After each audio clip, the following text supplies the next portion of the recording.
Hello guys, yan naman kami digdi sa may Bagasirungan. Yan, kaiba ko pala si Mrs. Yun o. Ayun na ito.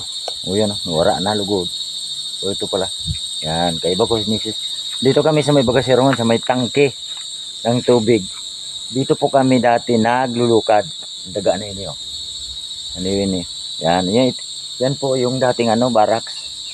Tapos yung lukadan, yun. Yan, lukada na yan. Yan. Dito po kami ngayon sa may Bagasirungan. Yan. Pinakataas kami guys. Oh.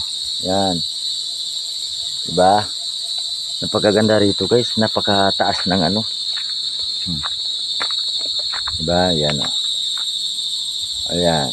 Yan si Mrs. Oh. Yan. Naglakaw-lakaw siya na nagpasignal. Dito kami ngayon kasi kami guys. Nagpasignal ng dita.